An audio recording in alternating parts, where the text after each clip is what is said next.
병역법 제33조 1항을 보면은 사회복무요원이 정당한 사유 없이 복무를 이탈한 경우에는 그 이탈 일수의 5배의 기간을 연장하여 복무하게 한다 라고 규정하고 있어요. 즉 1일을 땡땡이를 치면 5일을 복무를 더 해야 된다, 이런 규정이거든요.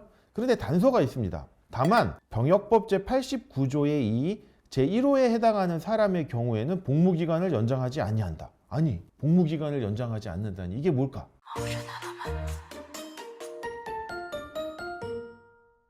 안녕하세요. 신탁에 계신 오상민 변호사입니다.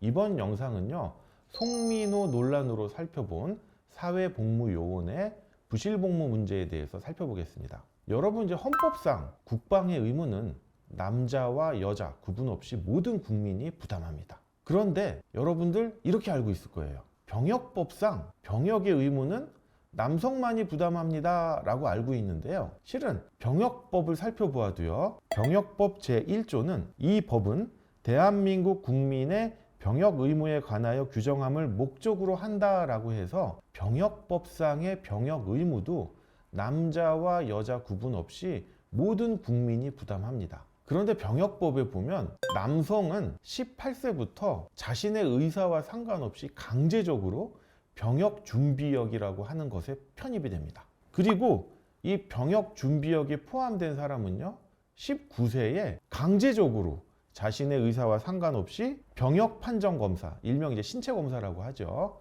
이 병역판정검사를 받아서 입영 등급을 매기게 되어 있습니다. 그런데 여성은 병역법에 지원에 의해서만 현역 또는 예비역으로 복무할 수 있다라고 규정하고 있어서 병역법은 모든 국민이 부담하는 의무이긴 하지만 남성은 무조건, 여성은 지원에 의해서만 병역 의무를 부담하도록 규정하고 있는 겁니다. 통상 병역은 현역, 예비역, 보충역, 전시근로역, 대체역, 병역준비역으로 구분되는데요.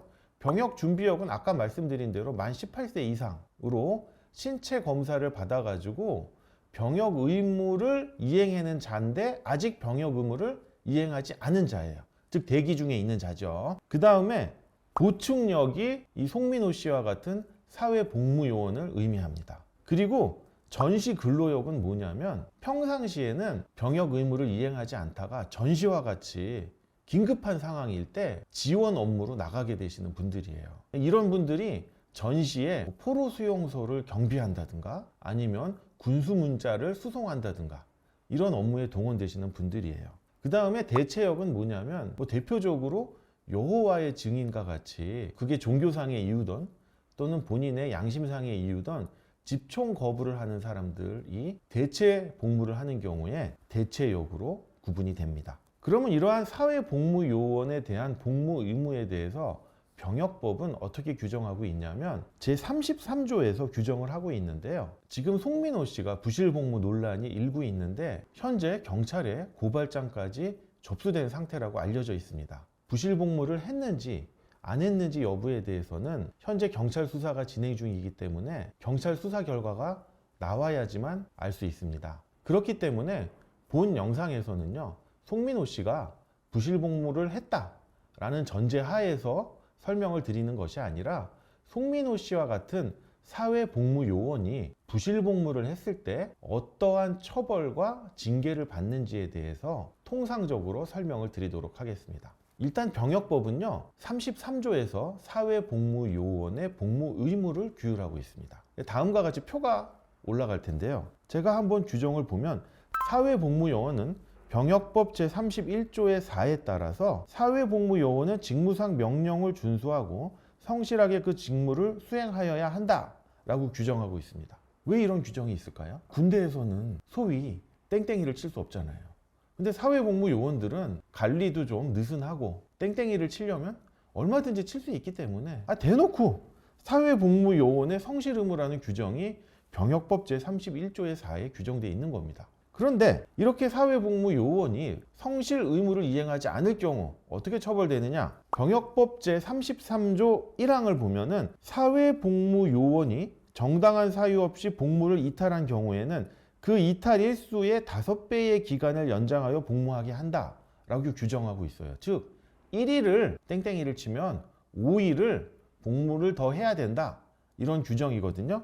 그런데 단서가 있습니다. 다만 병역법 제89조의 2 제1호에 해당하는 사람의 경우에는 복무기간을 연장하지 아니한다. 아니, 복무기간을 연장하지 않는다니 이게 뭘까? 병역법 제89조의 2 제1호를 보시면요. 사회복무요원 등이 정당한 사유 없이 통틀어 8일 이상 복무를 이탈하거나 해당 분야에 복무하지 아니한 경우에는요. 3년 이하의 징역에 처하도록 규정하고 있습니다. 즉 8일 미만인 경우에는요. 5배의 기간을 연장하여 복무하게 하지만 8일 이상인 경우에는 복무 연장이 아니라 3년 이하의 징역에 처하도록 규정하고 있는 겁니다.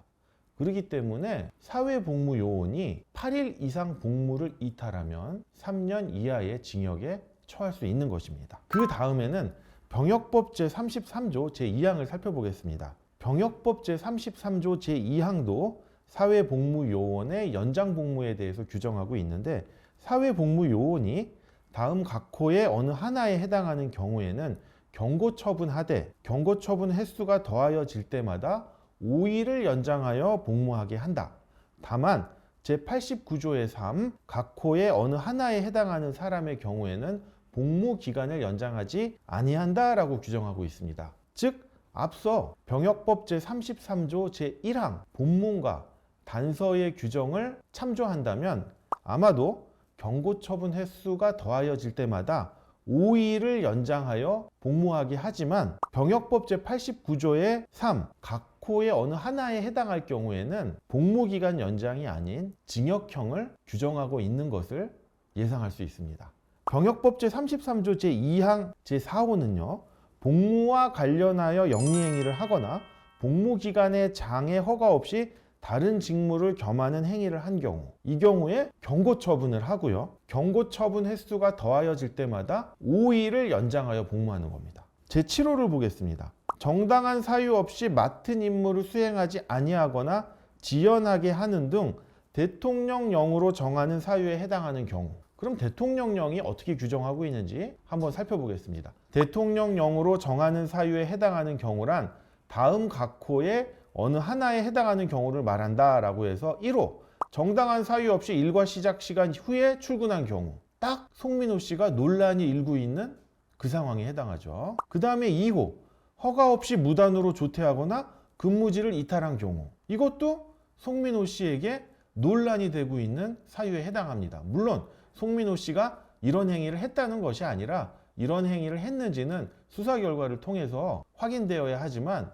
지금 논란이 일고 있는 사항이 요 1호와 2호에 해당이 돼요. 그런데 송민호 씨는 요거에는 해당이 되지 않을 거예요. 왜냐하면 송민호 씨가 복무를 했던 즉 사회복무요원으로서 복무를 했던 기관에서 경고처분을 하지 않았기 때문에 앞서 말씀드린 병역법 제33조 제2항은 해당되기가 어렵습니다. 그러니까 답답하죠. 막말로 송민호 씨가 그냥 평범한 사람이거나 우리 같은 평범한 일반인이 사회복무요원으로 복무를 하는데 이런 행위를 저질렀다면 그냥 넘어갔겠습니까? 당연히 경고처분 했겠죠. 그렇기 때문에 지금 송민호 씨에게 문제가 되는 것은 병역법 제33조 제2항은 아니고요. 앞서 말씀드린 병역법 제33조 제1항이 송민호 씨에게 적용될 수 있는 부분입니다. 왜냐하면 병역법 제33조 제1항은 관리하는 관리기관에서 경고처분을 했는지 여부를 따지지 않기 때문입니다. 송민호 씨가 부실복무를 했는지 여부는 수사 결과를 좀 더 지켜봐야겠지만 이러한 병역의 의무는 사회적 지위나 재력 여하를 막론하고요. 모든 국민들, 특히 남성들에게는 신성하게 준수해야 할 의무라고 생각합니다. 본 영상을 통해서 사회복무요원의 부실복무 논란에 대한 법적 책임에 대해서 다시 한번 알 수 있는 계기가 되었으면 좋겠습니다. 본 영상이 도움이 되셨다면 구독과 좋아요 부탁드립니다. 감사합니다.